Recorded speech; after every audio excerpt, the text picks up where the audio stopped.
উচ্চশিক্ষার জন্য ভিন রাজ্যে যাওয়ার প্রবণতা বাড়লেও অনেক সময় প্রতারণার শিকার হচ্ছেন ছাত্রছাত্রী ও অভিভাবকরা। এই সমস্যার সমাধান এবং সঠিক দিশা দেখানোর লক্ষ্য নিয়ে ভাইকোড়ায় যাত্রা শুরু করলো ড্রিম লাইফ এডুকেয়ার সেন্টার। শুক্রবার এক অনুষ্ঠানের মধ্যে দিয়ে সেন্টারটির শুভ সূচনা করা হয়।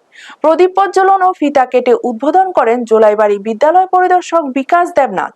অনুষ্ঠানে উপস্থিত ছিলেন পূর্ব চরকবাই গ্রাম পঞ্চায়েতের প্রধান বিশ্বজিৎ শীল, উপপ্রধান নারায়ণ শীল, শান্তিরবাজার প্রেস ক্লাবের সভাপতি সজল কান্তি বৈদ্য, ভাইকোড়া ও চরকবাই দ্বাদশ শ্রেণী বিদ্যালয়ের প্রধান শিক্ষক সহ অন্যান্য বিশিষ্ট ব্যক্তিরা। সংস্থার কর্ণধার অভিজিৎ দে জানান, এই সেন্টারের মাধ্যমে ছাত্রছাত্রীদের উচ্চশিক্ষার জন্য সঠিক পরামর্শ দেওয়া হবে এবং কোনো অতিরিক্ত অর্থ ছাড়াই সরাসরি শিক্ষা প্রতিষ্ঠানের সঙ্গে যোগাযোগ করিয়ে দেওয়া হবে। পাশাপাশি পড়াশোনা শেষে কর্মসংস্থানের দিকেও বিশেষ গুরুত্ব দেওয়া হবে। উদ্বোধক বিকাশ দেবনাথ এই উদ্যোগকে সাধুবাদ জানিয়ে আশা প্রকাশ করেন, এই সেন্টারের মাধ্যমে আগামী দিনে অনেক ছাত্রছাত্রীদের ভবিষ্যৎ গড়ে তুলতে পারবে। ব্যুরো রিপোর্ট, নিউজ তৎকাল 24।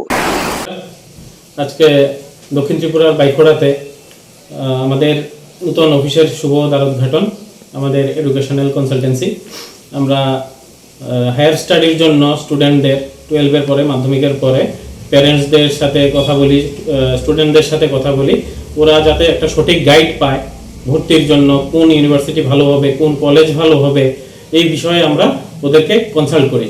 স্টুডেন্টরাও একটা ভালো গাইডেন্স পায় আমাদের কাছ থেকে, গার্জিয়ানরাও একটা নতুন দিশা পায়। গার্জিয়ানরা 12-এর পরেই কনফিউজ থাকে কোন জায়গাতে ভর্তি করাবে, কোন ইউনিভার্সিটিতে ভর্তি করাবে, কোন কলেজে ভর্তি করাবে, এইসব বিষয়গুলো নিয়ে আমরা গাইড করি।